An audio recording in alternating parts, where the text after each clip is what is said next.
Oh, trying to connect. Oh, I guess we're live. You know what? Did I hook up to your Wi-Fi before we started? I wonder if I can check that really quickly. We might say goodbye for a minute. I'm on her Wi-Fi. Oh, you are? Yeah. Oh, yeah. cool. I just checked. Okay. Hi everyone. Hi. Jazz hands. We are live here at Shannon's house today. Yes. Thank you for hosting. Thank you you for for hosting driving. what your friends won't tell you. And thank you for driving to what your friends won't tell you. It has been a weird week. I don't know if anyone else, I did have a friend call me and she goes, Suzanne, what is going on this week? Because it has been a weird week. And I would have to completely agree. It's been a weird week. Yes. But we are here, and today we want to talk about a couple of issues that people had reached out to us and said they really wanted the tools to deal with these issues. Yes. And so the first is pervasive loneliness. Yes. And what I think people don't understand, and because I've had these feelings before, I think everyone's had these feelings. Me right now. Is that, you're married, you have children, you have great friends and family around you. How can you be lonely? And so that's what people say to me, and I don't think people really understand what that means, the loneliness. Mm-hmm.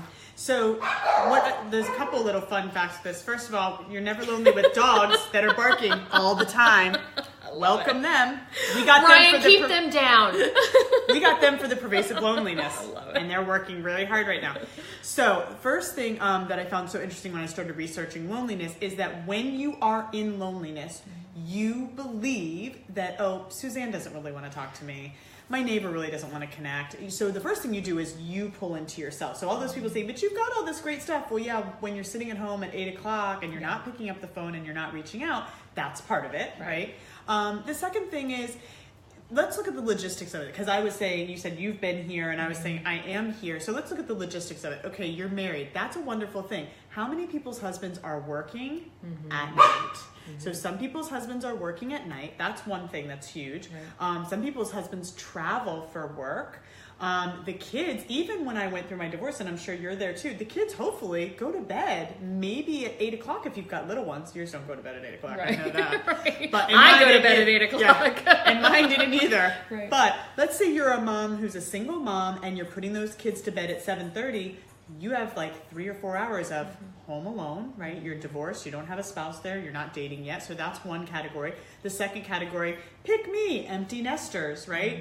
My house used to be so loud, I would just sit in my room and like pray, like, please let that radio turn out. Like, please let them stop yelling. Right, please give me some silence. Oh my God, it's midnight. And now you have the silence. Total silence, right?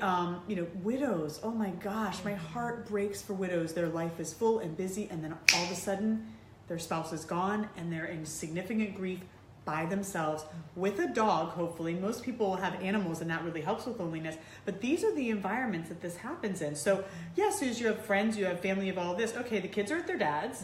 You're divorced. You've got to go to work, so you can't really go partying or do whatever. You're home. You're just trying to relax, but you're home for maybe 5, 6, 7, 8 hours in an empty house because you can't really go out, so there's no point in calling anybody, but you got some laundry to do, and you're home alone. Yeah.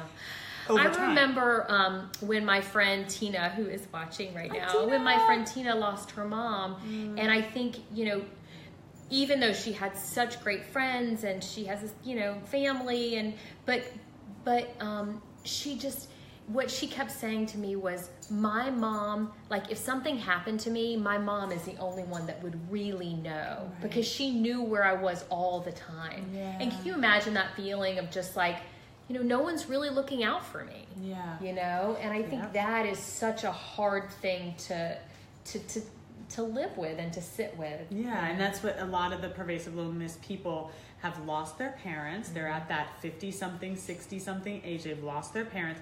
The kids have launched, and their kids love them, but they live in California, or they're traveling in Costa Rica, or they're doing their life, which is great. They don't live in the same city. So yeah, you have friends. Maybe you have siblings, again, who live far away, but it's that intimate connection with one or two other people that live in your home, that are seeing each other every day.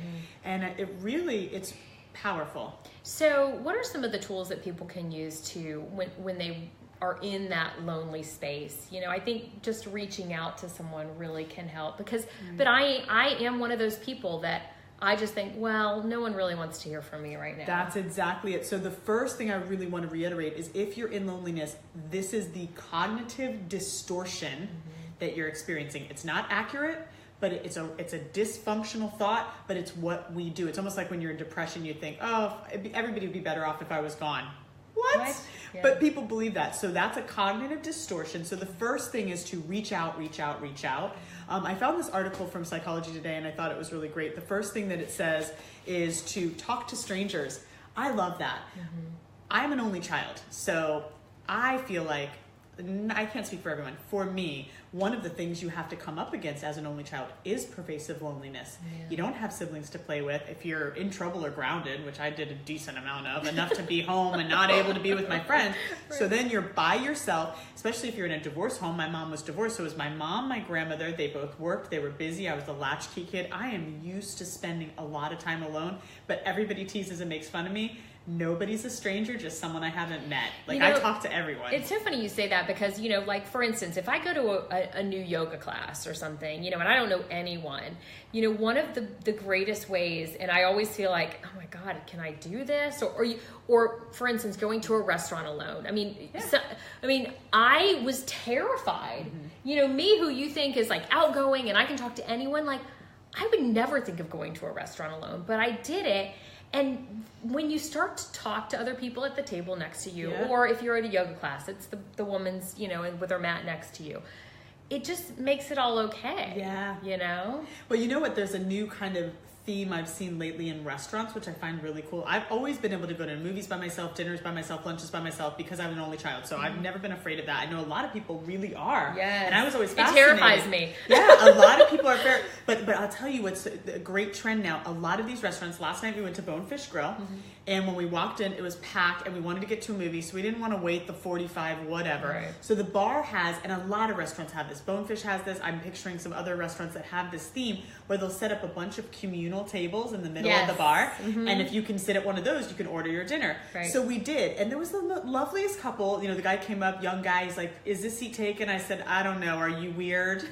And we started laughing. He's like, did he say he was? He goes, "I am." He goes, "My wife is significantly less weird." I go, "Well, put her there, and maybe I can tolerate it." I mean, we had a fun banter. They sat next to us. We talked to them just, not annoyingly, but we had a few little, snips here and there, and you don't feel, you feel connected. Yeah. So if you're living alone, go to that restaurant. Go sit at the bar. I did it. I lunched the other day. Actually, yesterday lunch, I went to the bar by myself in a restaurant that's real popular or whatever, and I brought my book. It's a great save.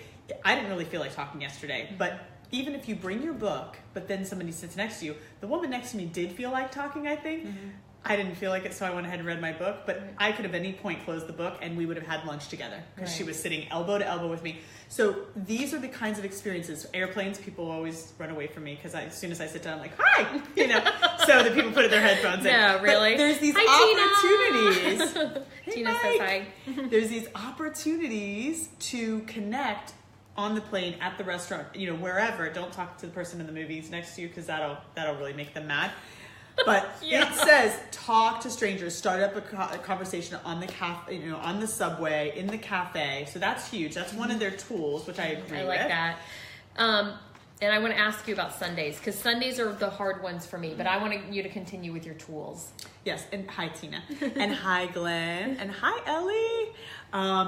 The next one is log off at least sometimes. So think about it. I could have missed the opportunity last night at the restaurant. I could have missed the opportunity. Well, I did miss the opportunity yesterday at lunch. It makes you feel more lonely. It really, scrolling really through Facebook does. or Instagram, it makes you feel more lonely because you're seeing all of these people that seemingly have so much going on in their lives and have the perfect husband or boyfriend or whatever, and it makes you feel worse. It really, really does. So that's good advice. There. Log off. Log off, and especially combine those two. Talk to strangers and log off. Get off your phone when you're walking through Publix or whatever. Make those connections with the deli person. I mean, for me, being an only child, that's one of the things is I never felt like I had family, so I created family. So when I walk into Publix now, I'm besties with my pharmacist. I know everybody, they're waving, they're saying hello, they recognize me, I recognize them, because I'm not looking at my phone, I'm not looking at my card, I'm not head down, I'm looking up, I'm chatting, I'm talking. So that's combining those two is big. Yeah. And then the third one, drum roll, is be neighborly. I found this very interesting. I'm bad at this. I know. I am too. I found this interesting because at my old place, I used to pull in the garage and put the door down. Like, I don't want to be your neighbor. Do you know so and so down the street? I'm like, Yep. no, I have no idea. Yep. I'm so bad. Yep. So that's true. But what they say is that, I mean, they've got serious research. So I really invite you that if this topic is speaking to you, go do some research because it's staggering. I'll move to that in a minute. But the third one is being neighborly, that you make sure you like wave to your neighbors in the morning, that, you know, when you go for a walk in your neighborhood with your dog, that's a great way. I go for walks and I know everybody who's walking their dogs and you wave and talk. My neighborhood has great stuff like 4th of July parties and things like that. So participate in that neighborhood stuff. Research points to the value of strong ties and weak ties, and it underscores that loose acquaintances such as neighbors serve an important role to connection. So again, this is going to feed And I will tell you, connection. I've had neighbors my neighbor across the street that just have saved me in so many different, you know, crises. They even say invite them over. Oh, invite them over for coffee. Yeah. I'm not good about branching out, but literally, like, the home's right around me. I'm really good friends with all of them, you know? No, that's good. So talk to me about Sundays, because I think, you know, this is a day that always for me is so difficult. And it's always a day that, you know you're going back to work, so that's already like, oh God, I'm going back to work.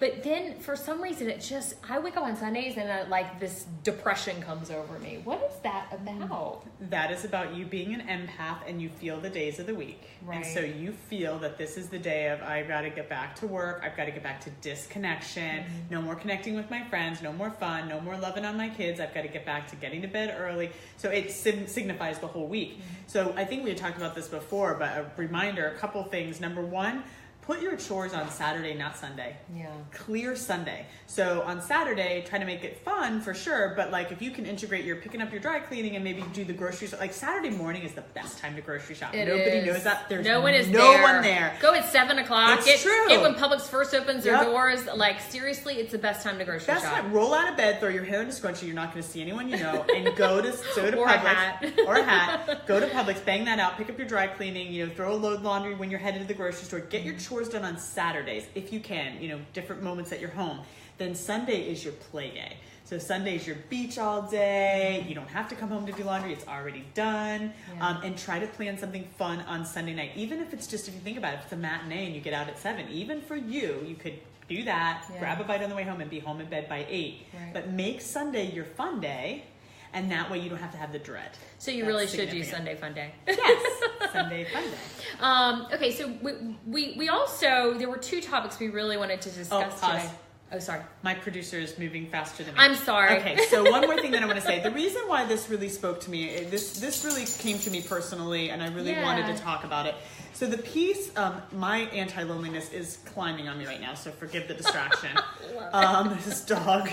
So the pervasive loneliness, the reason it really jumped out at me is because people don't realize, and I have it in this article, I highly recommend you go Google this, Psychology Today, these 3 moves will help you stop feeling lonely. It talks about the neuroscience, and it says it is comparable, I'm trying to find that line, it talks about being comparable to,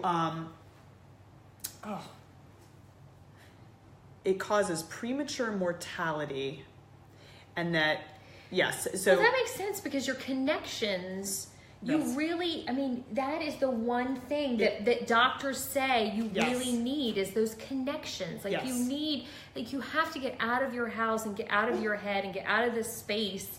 And you know, even if it's just go to a restaurant and talk to other people, or go to your Publix and talk to other people. That connection is what really is really so important to keep you spry and young. I really feel it keeps you young. They literally said it lowers your risk of heart attack, that it is comparable to like a major neurological like illness, loneliness, and can lead to, so that's why this was so near and dear to me, is that people start with the pervasive loneliness, they move into some depression stuff, and there's tons of stats out there on depression and anxiety, the illnesses that it literally causes you, autoimmune disorders, heart attack, stroke, all this stuff that we're working so hard. Maybe you're going to the gym and you're doing this, but you're not talking to anybody at the gym, but you're going to the gym. You're doing all these things to be healthy. work on the loneliness factor because they're saying it's as pervasive as some of these other illnesses. You know, I saw someone talking the other day, and I think it was a therapist was talking about what they see in the high number of people that report happiness in their life. And the number one thing that those people have are healthy, happy relationships. And it just goes to show you that like that really is so important. And not just, you know, not just going out there and talking to someone, but also working on those relationships that are very important to you, you know, and keeping those strong, keeping your, you know, the friends that you really connect with and keeping those relationships strong, keeping the relationship strong with your children and your parents. And well, that's what Lori's asking. What if it's hard to have those connections? And so please tell me more what you mean by that, because I think one of the things that you're talking about right now is we have to put in the work if we can to keep those relationships strong, you know, to keep those connections strong, to pick up the phone and call, to send a text, how are you today? I'm thinking about you, to take those 2 minutes to connect to people. Hey, let's get together for lunch Saturday. Having weekly appointments with people like friends. I meet with my JoJo every Thursday. We have lunch together. She's crazy. I'm crazy. If that wasn't on the books, I wouldn't see that girl for years. But we do Thursday lunch. So schedule and things. I think the connection thing also comes from, you know, similar interests. You know, I find that I connect with people that I have similar interests with. So, you know, I connect with a lot of yogis because I go to yoga every day. And if someone comes to yoga with me, like then we're instantly seeing each other every day because I have to go to yoga. Right. And so that's a connection for me. So I think finding things that you really enjoy and doing more of those, and you will start to build those connections with those same people because you'll see them, you know, every week or every day or whatever, you know, whatever it is. I think through exercise, that's where I find my connections because I'm going to see that person every day anyway. Well, you know what just struck me as I was just thinking about Lori, and I know for me, I've had a lot of health issues this year, and so that's why the loneliness has been a factor, because when I was younger, I would just go. Yeah. Just go to the gym, go to yoga, go wherever, and not yoga. Everybody that knows me is laughing and saying, "You're not going to yoga." You're not going to yoga. But I can't get her to yoga to save my life. No, that ain't happening. But I just go and connect. And one of the things for people with health problems is they're stuck in their home, they're stuck with their phone, and they're not getting connections. So if you are that person, like we talked about, when you're lonely, you assume nobody wants to connect. That's not true. It's not true. Reach out and tell your friends. Could you come visit me this weekend? Hey, Suze, I know you're busy, but can we go grab a drink? Well, you know, even if you're not feeling well, asking people to come to you. If you're saying, you know, I'm really not feeling well, but I would love a visitor. Because I think it's this dance. If you're not feeling well, people assume you don't want a visitor. Right. And then you're assuming nobody has time, nobody wants to come sit with me. But you know what? Think about it. If you could have a visitor on a Saturday and a Sunday and you're not feeling well, 2 days out of the week, that's going to help with the loneliness. Yeah. So ask for what you need. Ask people to come to you. We're so bad at asking for what we need, aren't we? Yeah. Horrible. My dog has no problem asking for what she needs. I often... And these dogs clearly don't either. I often I want to be Henry when I come back. He's got it made, you know? Do we want to switch gears now? We can, and I just want to acknowledge that Glenn says he works from home, so he always has to go out on his day or night off. So yeah, you have to be conscious of making those connections, but also inviting them in. Right. Yep. So the other topic we wanted to talk about is letting go of people, which is kind of, you would think it's the opposite, but it's all connected. And so someone hit us up and said, I'd really like you guys to tackle, how to let go of a toxic relationship. I just can't seem to let go. And I think this is connected because what happens is when you're feeling lonely, you keep those people around that, even if they are toxic, just because it feels good and it feels comfortable. It doesn't feel good. It doesn't feel good, but it feels better than. It feels better than lonely. Right, lonely. Or you tell yourself it feels better than lonely. It really doesn't. It really feels pretty crappy. But here's the thing. So here's the thing. You keep people around because you have what my mom. I'm not going to steal my mom's thing. You're going to quote her. I'm going to quote her. The last bus syndrome. We believe when we're in this relationship with this crappy person, that there's nobody there's else buses. coming. There's no buses coming. Right. That this is the last bus coming. Right. And I love the concept that there's a bus running every 20 minutes. Like, there are other buses coming, but if you're terrified to let go of what you have, you're not going to attract or catch the next bus. You can only be on one bus at a time. Right. I mean, you could be on other buses, but that's a different discussion. Most people can only be on one bus at a I time. love it. That would be a dirty bus if you are on more than one. That's bad. That was a whole other topic. Well, What am I saying? here's the other thing that I will tell you in getting rid of toxic relationships. And what you're doing is you're giving away your power too. Mm-hmm. I think if you can really, and I think people think if I'm in a toxic relationship or if I have someone that's not good for me, that I just need to okay, it's over. We're done. Right. And I think there's a way to start to take back your power that's not so dramatic, and you start to make decisions that are right for you and not right for the other person. That is awesome. And building I love what you're saying. So instead of thinking, let me cut this off, and then you're going to be pervasively lonely, and then you're going to want to go back. Right. Instead of that, what you're going to do is step back slowly, is what you're saying, but also fill in your life. Yes. And then you slowly wean them out. So instead of making the cut and then being lonely and being depressed and staying home and crying, start doing the things that are right for you. Start, doing your yoga, going to your Thursday lunch, going to your Thursday dinner, going to your girls' night. Create a girls' night. Create things so now you can't get with them on Wednesday because you're doing your girls' night. And on Thursday you're doing yoga. And then on Friday, so you wean back. Right. And then all of a sudden you turn around and you have a full life that they really don't fit in anymore. Yeah. So that makes sense. Yeah. And it doesn't have to be this dramatic thing. I think that's the whole point. I mean, someone had said to me the 4%, if you just start to move 4% in the direction that you want, it will start to add up and you'll start to get to where you want. And I think that works for anything, not just for relationships or, it's if you're trying to make a major career change or any sort of life change, just start to move in that direction a little bit at a time. And you will notice after a while that you are making these changes. When you look back in 2 to 3 years, you're saying, wow, my life is significantly different, when I start to take care of myself and really recognize, that maybe this person is not the best for me. Yeah. It's hard. I mean, it depends on who the person is too. If it's a mother or a family member, that can be more difficult to end those relationships than say a love relationship. I love what you're saying about the 4% because if I asked anybody out there, there's so many people that want to write a book. And if you tell somebody, oh, you should write a book, everybody's overwhelmed instantly, I right? can never write a book. Yeah, it's I'm reading a book right now that's this thick. How are you going to write that book? But I bet they did 5 pages a day.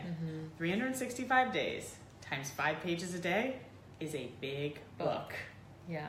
So just doing a little bit at a time.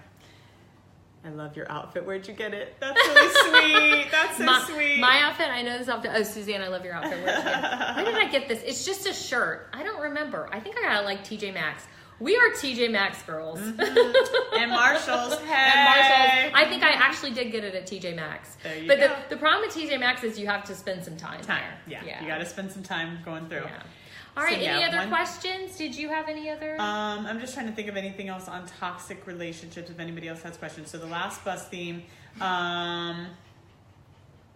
boy, that's just a really, really, really tough one. I guess doing, we always recommend books. So anything on codependency is going to help you kind of untangle from a relationship. That's going to be And if you go back and look at our topics on codependency, that will be, it's, really you get into these toxic relationships because, and you stay in them because you want to, you're not taking care of yourself. Right. Really. I mean, that's really what it comes down to. And when you start to fill your life and take care of yourself and take your power back, you will... that person won't fit into your life so much anymore. And really, it doesn't have to be a dramatic thing. It can just, even with friends, it can be just calling them less or not going to you know, the things that you saw them at as much as you used to anymore. So those kind of things, just, you know, starting to say no, I think is going to be your favorite word in those kind of situations. And if you're finding yourself, because the person that asked us about this was saying like she kept going back into toxic relationship, if you're finding yourself looping in a toxic relationship that's dating, Pia Melody's Love Addiction is a fascinating book, and people find it really helpful because a lot of times you're not in love, you're in addiction.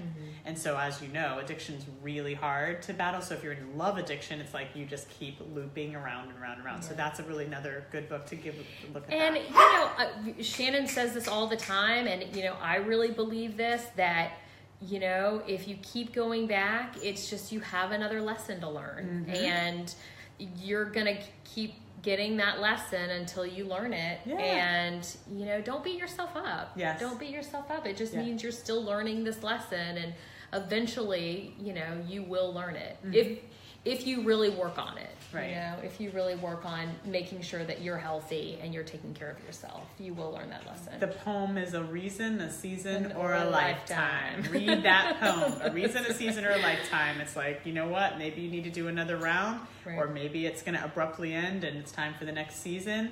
And some people are for a lifetime, and you'll figure it out. So, and hi, Erin. All right. Well, we did want to say that these videos are really, really, really meant to help you. We really hope that they do. That is why Shannon and I started What Your Friends Won't Tell You. If you have any comments, or if you have any show ideas, we would love, love, love to hear from you. If this is bringing up stuff for you, if it's sparking something that you might need to get help, please, please, please seek out a therapist. We are not meant to be a therapist. We are not meant to be your therapist. But hopefully we are inspiring you, because I think a lot of people are afraid of therapy, but they love the videos, and it's like, well, this is what therapy is. It's talking about our stuff, and it's working on ideas, and it's sharing and being vulnerable. So if you love this, please consider finding a therapist that is perfect for you, so that you can tackle these on your own with your own personal therapist. All right, guys. Well, thank you for watching What Your Friends Won't Tell You. We appreciate you being live with us today. And we're going to post a video each week. And don't forget to like our page and share our videos. That is the highest compliment you can give us.